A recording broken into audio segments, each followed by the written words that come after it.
Assalamualaikum warahmatullahi wabarakatuh. Saya Penti Rajani dengan NIM 22232500024, mahasiswi program studi Pendidikan Islam Anak Usia Dini Universitas Islam Negeri Fatmawati Soekarno Bengkulu. Video ini saya buat sebagai tugas ujian tengah semester dari mata kuliah Perkembangan Peserta Didik dengan dosen pengampu Dr. Denny Febrini MPD. Baiklah, di video saya kali ini akan membahas tentang teori perkembangan dalam perspektif Islam dan menurut Imam Al-Ghazali.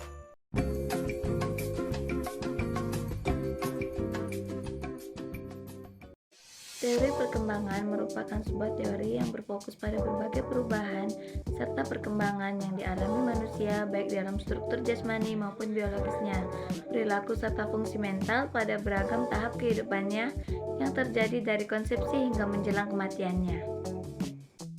Nah, dalam pandangan Islam, perkembangan manusia haruslah dipandang sebagai satu kesatuan yang utuh dan saling memiliki keterikatan. Ini mengandung arti bahwa setiap perkembangan, baik itu perkembangan fisik, mental, sosial, emosional, tidak dapat dipisahkan dan memiliki hubungan yang kuat. When you leave, my colors fade to gray.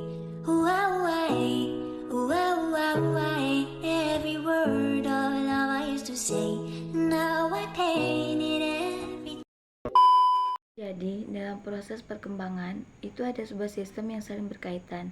Allah Subhanahu wa Ta'ala menjelaskan bagaimana seseorang tumbuh dan berkembang dari masa ke masa yang lain di kehidupannya.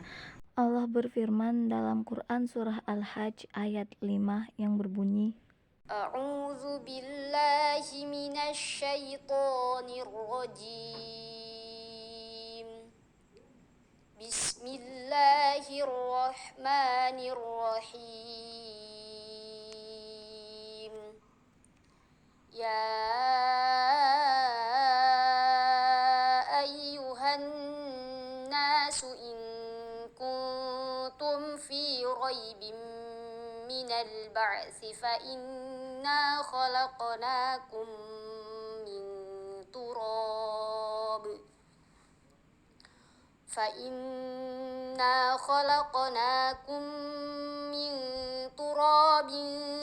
thumma min nutfatin thumma min 'alaqatin thumma min mudghah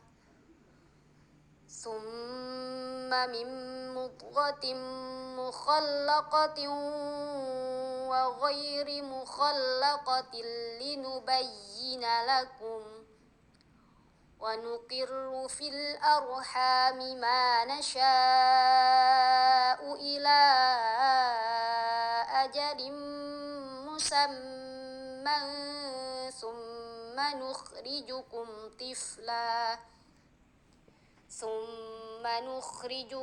tiflan thumma litablughu ashuddakum wa minkum man yutawaffa wa minkum man yuraddu ila arzalil umri likay la ya'lama min ba'di ilmin syai'a wa taral arda hamidatan fa idza anzalna 'alaiha al-ma'a ihtazzat wa rabat فإذا أنزلنا عليها الماء اهتزت وربت وأنبت من كل زوج بهيج صدق الله العظيم. artinya, wahai manusia, jika kamu meragukan hari kebangkitan, maka sesungguhnya kami telah menjadikan kamu dari tanah, kemudian dari setetes mani, kemudian dari segumpal darah, kemudian dari segumpal daging yang sempurna kejadiannya, dan yang tidak sempurna, agar kami jelaskan kepada kamu. Dan kami tetapkan dalam rahim menurut kehendak kami, sampai waktu yang sudah ditentukan. Kemudian kami keluarkan kamu sebagai bayi. Kemudian, dengan berangsur-angsur, kamu sampai kepada usia dewasa. Dan di antara kamu ada yang diwafatkan, dan ada pula di antara kamu yang dikembalikan sampai usia sangat tua, pikun, sehingga dia tidak mengetahui lagi sesuatu yang telah diketahuinya. Dan kamu lihat, bumi ini kering. Kemudian apabila telah kami turunkan air hujan di atasnya, hiduplah bumi itu dan menjadi subur, dan menumbuhkan berbagai jenis pasangan tumbuhan yang indah. Quran Surah Al-Hajj ayat 5. Teori perkembangan kerohanian Imam Al-Ghazali. Jadi, menurut Al-Ghazali, pada diri manusia itu terkumpul sekaligus 4 dimensi kejiwaan. Semuanya memiliki berbagai aspek dengan fungsi dan daya masing-masing, baik yang bersifat lahiriah dan dapat diamati, maupun yang batiniah tak teramati. Adapun 4 dimensi tersebut yaitu, yang pertama dimensi ragawi, yang kedua dimensi nabati, yang ketiga dimensi hewani, dan yang keempat itu dimensi insani. Jiwa dan badan terdiri dari 2 dunia yang berbeda. Jiwa berasal dari dunia metafisik, bersifat imaterial, tidak berbentuk komposisi, mengandung daya mengetahui yang bergerak dan kekal. Sedangkan badan merupakan substansi yang berasal dari dunia metafisik, bersifat materi, berbentuk komposisi, tidak mengandung daya-daya dan tidak kekal. Jiwa merupakan subsistem jiwa yang di dalamnya terdiri dari ruh, akal, dan kalbu yang semua itu merupakan daya-daya penggerak dan dapat memengaruhi gerak badan. Hubungan antara jiwa, badan, dan gerak tingkah laku manusia mempunyai 2 hubungan wujud dan aktivitas. Hubungan wujud jiwa dan badan merupakan hubungan yang saling membutuhkan karena jiwa diciptakan bukan karena badan dan jiwa bukan berada dalam badan. Wawasan manusia menurut Al-Ghazali tidak jauh berbeda dengan konsep ajaran Islam, karena Al-Ghazali banyak mendasarkan pemikirannya kepada Al-Quran dan Al-Hadis. Di samping, ia juga seorang mufasir dalam Islam. Salah satu kitab tafsirnya yaitu Jawahir Al-Quran. Cukuplah menjadi bukti bahwa Al-Ghazali seorang mufasir. Sungguh pun, Al-Ghazali membenarkan konsep manusia menurut Islam tersusun dari jasmani dan rohani. Akan tetapi, ia menekankan pengertian dan hakikat kejadian manusia pada spiritualnya, rohani atau jiwa. Manusia itu pada hakikatnya adalah jiwanya. Jiwalah yang membedakan antara manusia dengan makhluk-makhluk Allah lainnya. Dengan jiwa, manusia bisa merasakan, berpikir, berkemauan, dan berbuat lebih banyak. Tegasnya, jiwa itulah yang menjadi hakikat yang hakiki dari manusia karena sifatnya yang latif, rohani, rabbani, dan abadi sesudah mati. Keselamatan dan kebahagiaan manusia di dunia dan akhirat banyak tergantung pada keadaan jiwanya. Sebab jiwa merupakan pokok dari agama dan asas bagi orang yang berjalan menuju Allah Subhanahu wa taala, serta padanya tergantung ketaatan atau kedurhakaan manusia kepada Allah Subhanahu wa taala. Jiwalah yang pada hakikatnya yang taat kepada Allah atau durhaka dan ingkar kepadanya. A few moments later.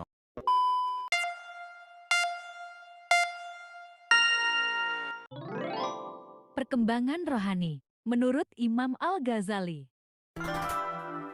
Menurut Imam Ghazali, perkembangan rohani ialah perkara yang terdiri dari akal, nafsu, jiwa, dan roh. Maka pendidikan sejak lahir harus diberikan orang tuanya untuk menjaga akhlaknya. Jangan diberi kepada orang lain untuk dijaga, kecuali orang yang berakhlak mulia, baik dan kuat pegangan agamanya.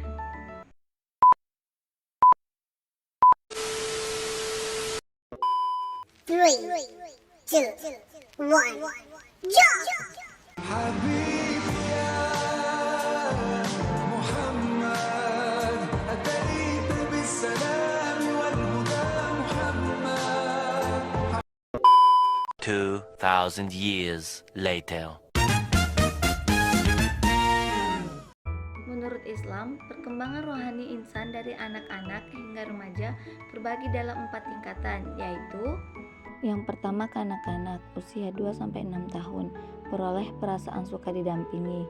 Konsep ketuhanan hanya boleh difahami dalam gambaran berbentuk benda atau lukisan saja.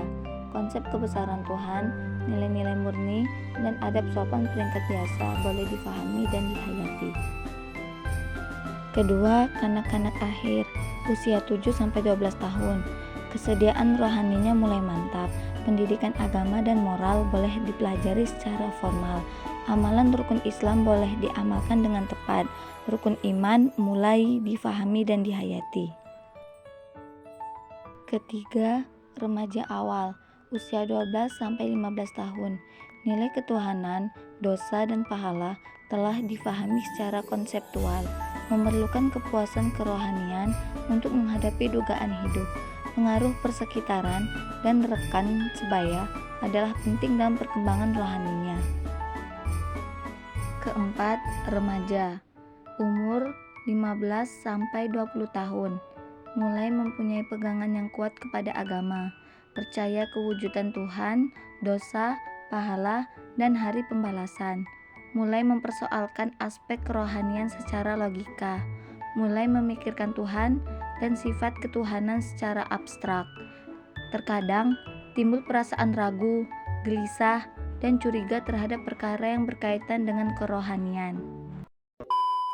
Baik, itulah penjelasan tentang teori perkembangan dalam perspektif Islam dan teori perkembangan kerohanian menurut Imam Al-Ghazali. Mungkin dapat saya akhiri video saya kali ini. Sampai berjumpa kembali dengan video saya berikutnya. Wabillahi taufiq wal hidayah. Wassalamualaikum warahmatullahi wabarakatuh.